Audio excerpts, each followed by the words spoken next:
Alejandro Elías Wilson, licenciado en Ciencias Jurídicas y Sociales, con experiencia por más de 14 años en el ámbito jurídico. Doctorado en Derecho Penal y es magíster en Derecho Penal. Desempeñó como docente universitario, examinador y asesor de tesis a nivel universitario.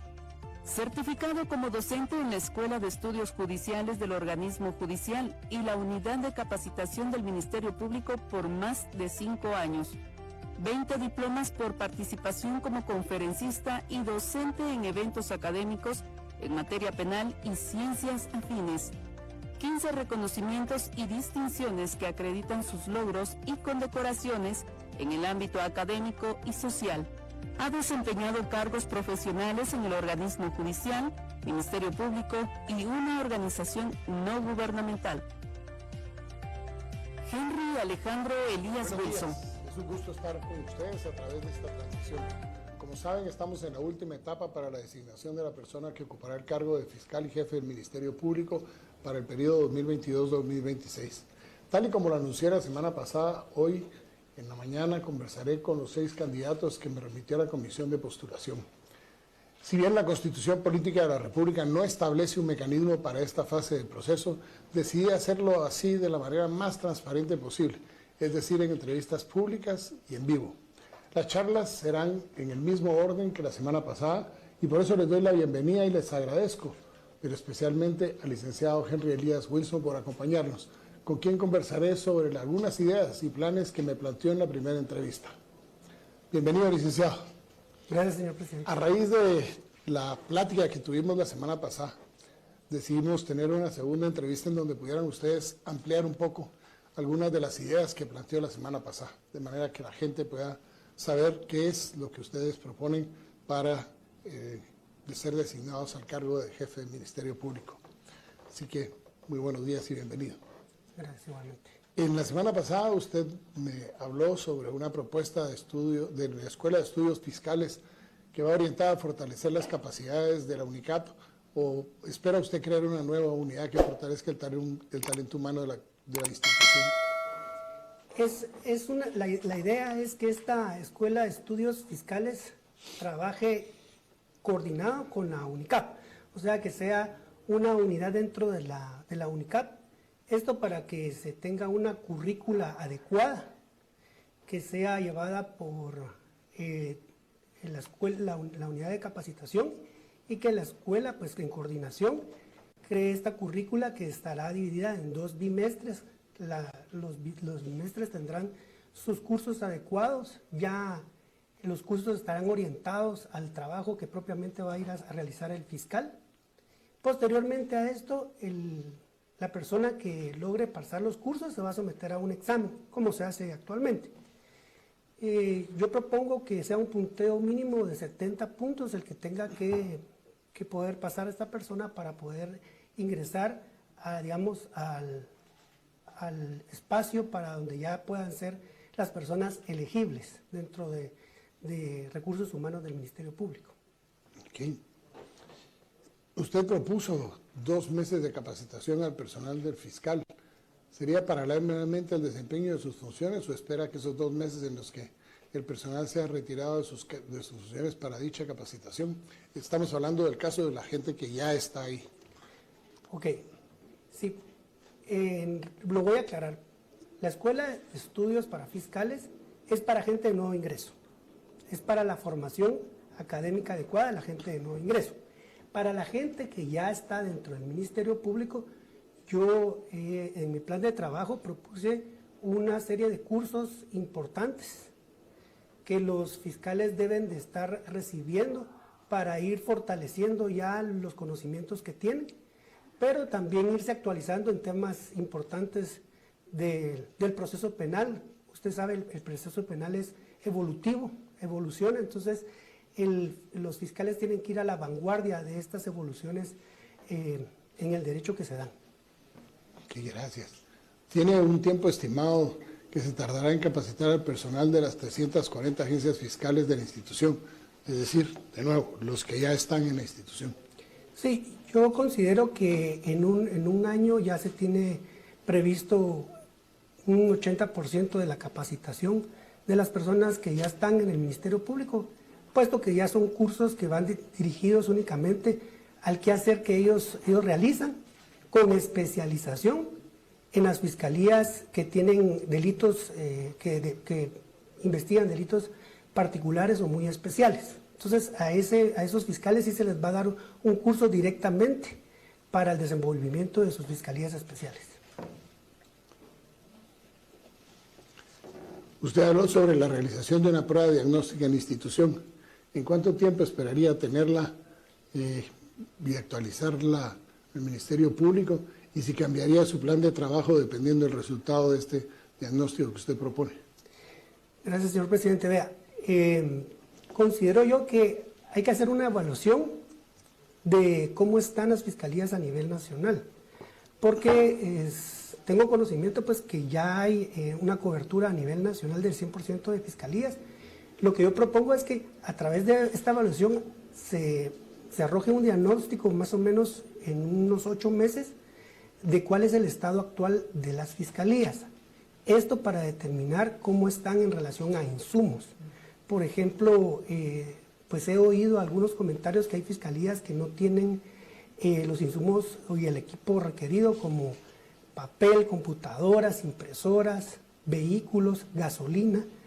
Todo esto es bueno que se vaya mejorando, porque el Ministerio Público, los fiscales tienen la obligación de rendir, de responder a la criminalidad, pero también si no tienen el equipo adecuado, ¿cómo se les va a exigir? También si no tienen cómo desplazarse de una fiscalía a otra, sería un poco injusto hacer esa exigencia.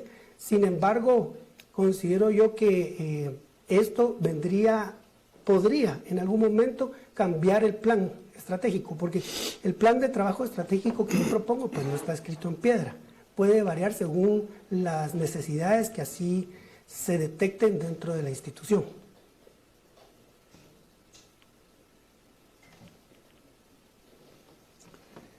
A grandes rasgos, explíqueme cómo va a optimizar los recursos administrativos, ya que en su propuesta usted mencionó que se ha podido identificar duplicidad de funciones. Denos algunos ejemplos. Por ejemplo, hay fiscalías que investigan el mismo fenómeno criminal. Se confunden mucho y se están, digamos, trasladando los expedientes de una fiscalía a otra porque no está definido realmente qué delitos conocen. Por ejemplo, está la Fiscalía de Delitos contra la Corrupción, que ve muchos temas relacionados, que los puede también en un momento ver la Fiscalía contra la Delincuencia Organizada o la Fiscalía de Delitos Administrativos. Hay varias fiscalías que pueden ver un hecho criminal porque no está bien definida la competencia entre fiscalías. Entonces, es importante que se defina a través de acuerdos ministeriales taxativamente qué funciones le corresponde a cada una de las fiscalías, porque si no, pues entonces encontramos duplicidad de trabajo. Se presenta una denuncia, pero se envía a una fiscalía la misma denuncia, pero también a otra. Entonces tenemos ese problema. Entonces se podría hacer un estudio, un análisis de esa situación para que ya se optimice el trabajo del Ministerio Público. Anteriormente me comentó sobre la posibilidad de suprimir plazas administrativas y convertirlas en trabajo de investigación. ¿Cuál sería su base para efectuar estos movimientos? Y que tengo entendido que no todas las plazas administrativas tienen conocimientos jurídicos. La base está en la Ley Orgánica del Ministerio Público. La Ley Orgánica del Ministerio Público establece que el fiscal general puede readecuar el trabajo del Ministerio Público para obtener mejores resultados. Obviamente, si hay una duplicidad de plazas administrativas y esas plazas se están desperdiciando, obviamente podrían ser reubicadas en otra plaza administrativa, pero también en el área fiscal. Pero a ese personal administrativo sí hay que capacitarlo. Entonces tendría que pasar por la Escuela de Estudios para Fiscales, pasar toda esta gama de cursos. Obviamente, ya como es personal que ya está en el Ministerio Público, solo es para que esta persona tenga los conocimientos adecuados. Obviamente cumpliendo con todos los requisitos que establece la ley para que esta persona pueda desempeñar un trabajo en fiscalía. O sea, es trasladarlo de las áreas administrativas a las áreas de fiscalía para aquellas plazas que usted considere que están de más en el área administrativa. Si fuera el caso, señor presidente. Okay. ¿Podría ampliarme su propuesta de operativización de casos, debido a que en el ámbito legal existe un procedimiento previamente establecido en la ley, o su propuesta va orientada a la mora que actualmente tiene el Ministerio Público? Sí. Para reducir la mora que hay en el Ministerio Público, lo que yo propongo es que sean efectivas las salidas desjudicializadoras, que se puedan aplicar conforme a la ley de una forma efectiva, eficaz y de una forma inmediata. Esto va muy de la mano con la capacitación que debe tener el personal. Un personal altamente capacitado está en la disponibilidad de establecer si una denuncia de entradita no constituye un hecho delictivo, porque no todas las denuncias que entran al Ministerio Público son constitutivas de hechos delictivos. Le cito un ejemplo.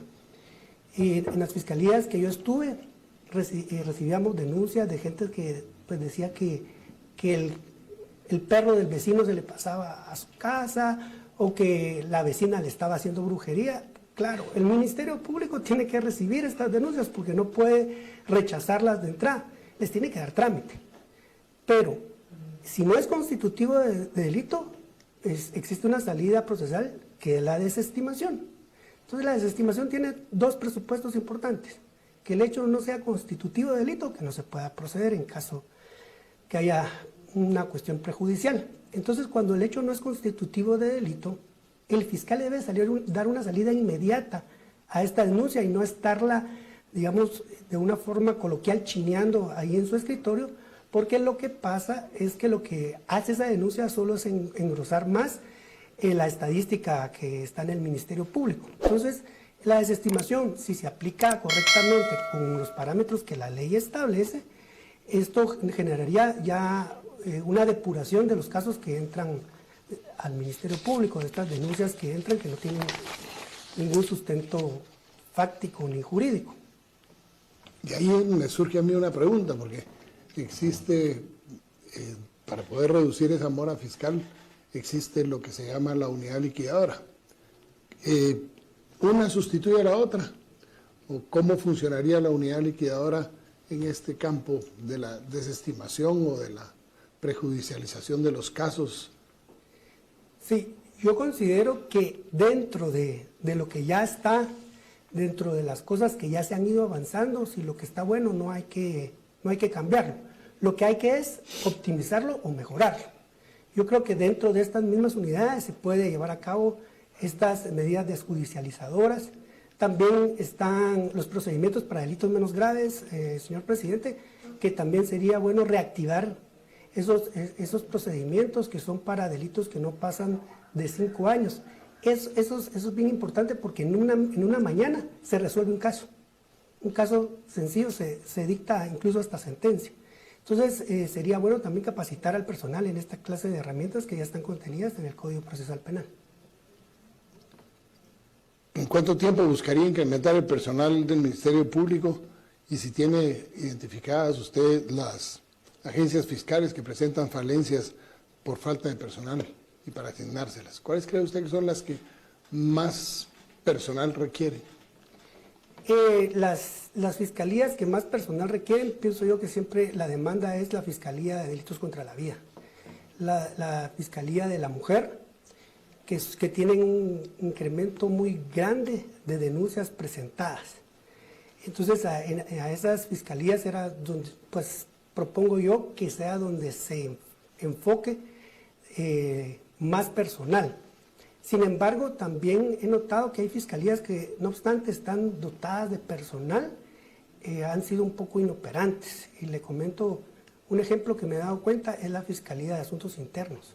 Es muy importante que se le ponga atención a esta fiscalía porque cuando hablamos de transparencia y rectitud, el Ministerio Público tiene que dar el ejemplo en ese sentido.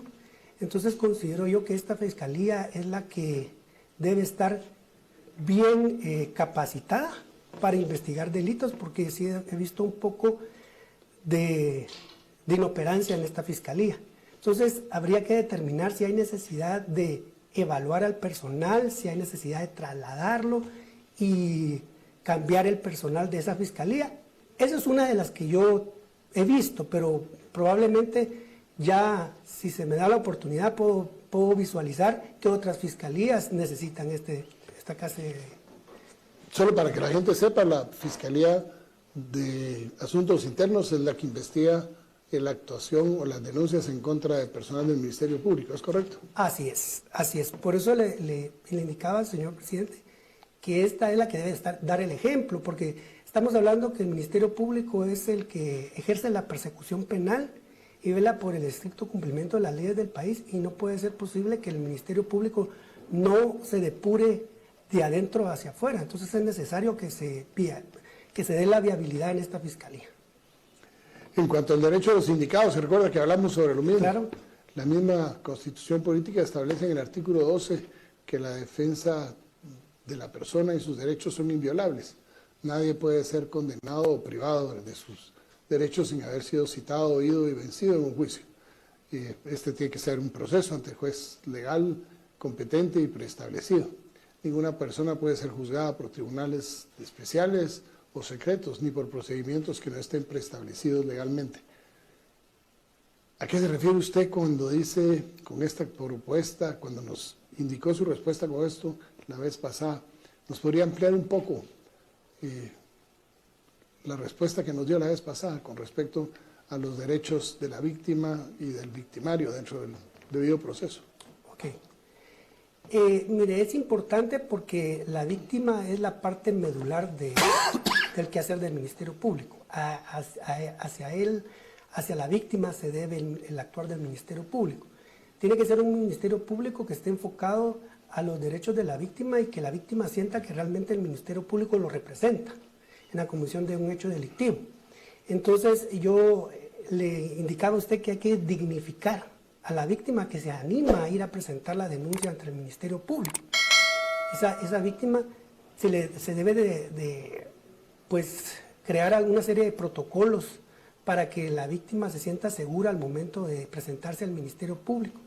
No es posible que, por ejemplo, lleguen víctimas que son testigos de hechos delictivos y que tengan que ir de 3 a 4 veces a prestar su declaración testimonial.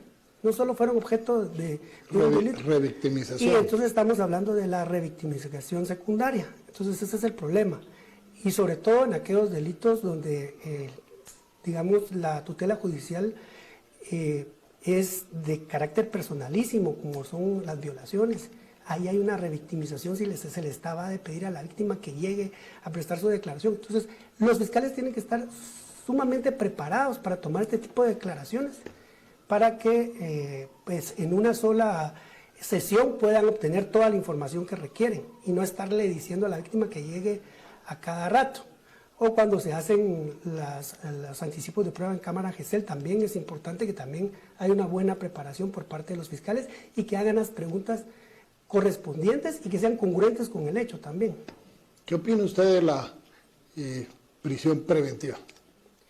Mire, considero que el Ministerio Público tiene que estar en la capacidad de poder visualizar cuándo es necesario pedir una prisión preventiva y cuándo no. ¿Por qué?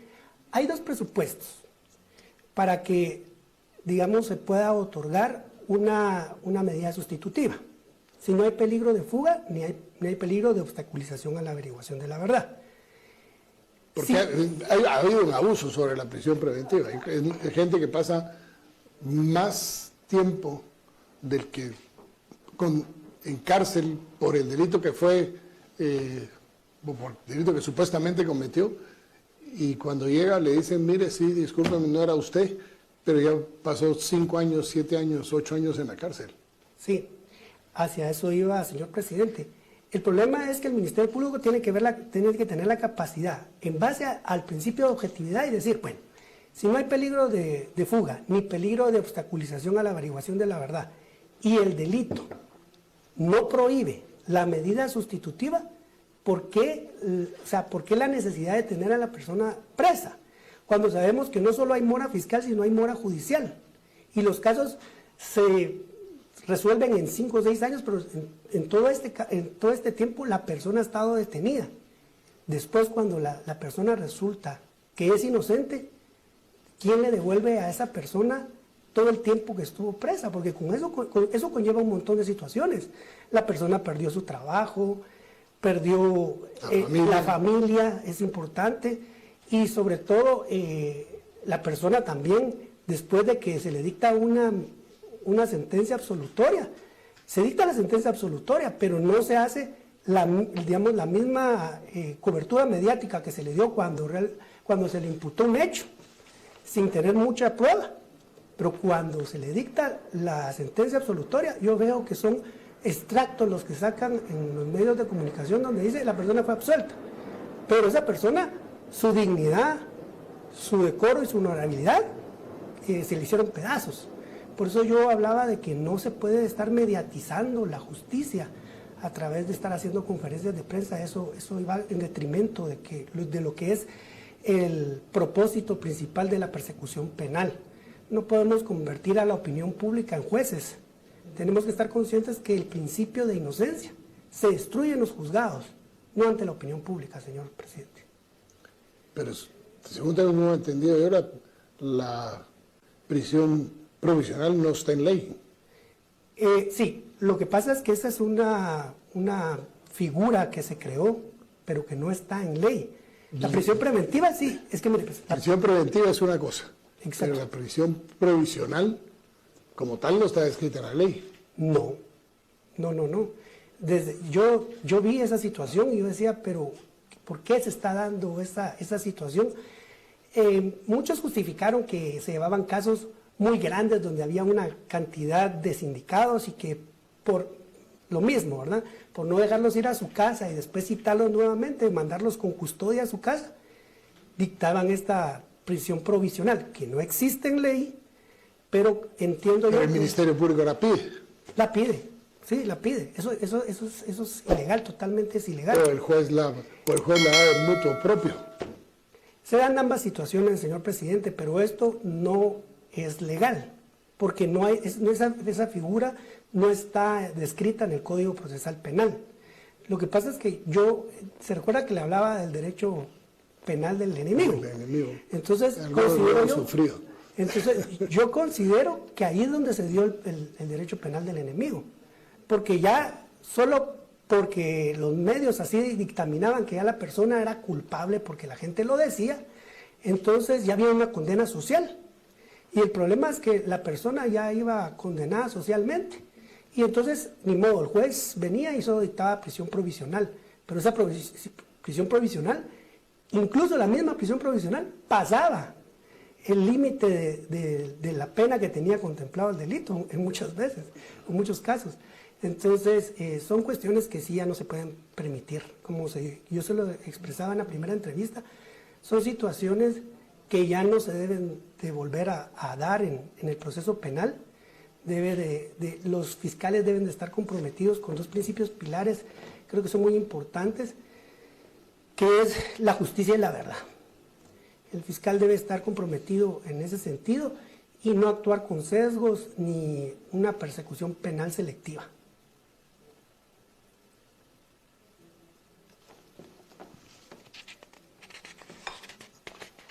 Lamentablemente, debemos de reconocer que el Ministerio Público ha sido utilizado como una plataforma, a veces incluso política, para lanzar candidaturas para la presidencia.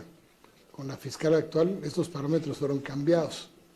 ¿Qué cambios haría más usted para que esta situación no se repita? Revisar el actuar de los fiscales. Hay que hacer una supervisión de cómo trabajaron ciertos casos los fiscales y determinar que si hubo estas anomalías, existen las herramientas en la ley orgánica del Ministerio Público para iniciar los procedimientos administrativos correspondientes. Existen los traslados, la supervisión constante. Entonces, incluso si rebasara estas situaciones, se pueden presentar las denuncias correspondientes con los fiscales que hayan abusado de estas situaciones. Señor presidente, porque como le explico, el Ministerio Público debe dar el ejemplo. Y aquí es donde yo insisto lo importante de una Fiscalía de Asuntos Internos bien fortalecida, bien capacitada, porque la verdad he visto realmente un poco lenta esa fiscalía. En cuanto a las coordinaciones interinstitucionales, hablamos la vez pasada que usted esperaría fortalecer. ¿Cuáles cree usted que son importantes establecer o que haya que cambiar de esas coordinaciones en la actualidad? Yo considero que hay que reforzar las coordinaciones. Por ejemplo, que se tenga el fiscal general que tenga un equipo de trabajo que, por ejemplo, esté en constante coordinación con el equipo de trabajo que pueda tener el ministro de Gobernación, por poner un ejemplo. Entonces, ¿para qué? Porque hay operativos que el Ministerio Público realiza que necesita una comunicación expedita para que puedan enviarle todos los agentes de policía que se necesitan. Yo recuerdo que cuando estuve en el Ministerio Público hubo un caso de una narcocaravana, que le llamamos el caso de la narcocaravana, donde se dieron disparos desde Cobán y terminó en Sololá y en Totonicapán. Entonces había que estar coordinando con equipos de escena del crimen, pero también coordinando con Gobernación para que mandaran más efectivos a poder apoyar a las personas, a los policías y a los fiscales que estaban trabajando en los escenarios criminales, porque la gente llegaba a los escenarios criminales y no dejaba que el Ministerio Público trabajara. Entonces ahí tenía que haber una comunicación constante y permanente con el Ministerio de Gobernación para enviarle los efectivos necesarios para que pues protegieran a los fiscales al momento de trabajar los escenarios criminales. Por ejemplo, también con el organismo judicial, el Ministerio Público también puede coordinar esa cooperación y ese trabajo coordinado.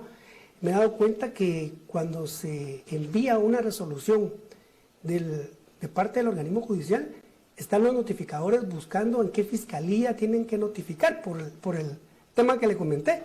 Entonces lo mandan de una fiscalía a otra y los notificadores pierden un montón de tiempo ahí para que se den cuenta que la primera fiscalía donde preguntaron, ahí se la recibe. Entonces yo pretendo también crear una unidad de receptora de notificaciones y que sea a lo interno del Ministerio Público, que se reciban las notificaciones y que ellos sean los que distribuyan las notificaciones a donde correspondan. O la creación de buzones electrónicos a los fiscales para que estos los puedan recibir electrónicamente las notificaciones y se disminuya esa mora que se da en el tema de las notificaciones. Ok, muchísimas gracias, licenciado, por sus respuestas y su tiempo. ¿Algo más que quiera agregar? Esta va a ser la última vez que nos vemos. Exacto. Solo reiterarle que le deseo la mejor de las suertes y sobre todo que Dios le dé la sabiduría para esta tan importante decisión que usted va a tomar, como es la elección del fiscal general, que es una parte muy importante del sistema de justicia, tal vez la más importante. Deseo muchos éxitos y suerte. Muchísimas gracias, licenciado, que Dios me lo bendiga a usted. A ustedes muchas gracias por su sintonía. Estos 2 días serán de jornadas arduas. Como lo han visto, la dinámica permite ahora indagar y charlar más sobre los aspectos específicos vertidos por los propios candidatos durante su primera entrevista, de manera que nos pudiéramos ampliar e incluso establecer un diálogo sobre algunos puntos que yo sé que a ustedes, a la ciudadanía y a nosotros, a todos nos preocupan. Los invito a que me acompañen para continuar este proceso en las próximas horas a través de los medios oficiales. Que Dios les bendiga, pero especialmente que Dios siga bendiciendo a todos.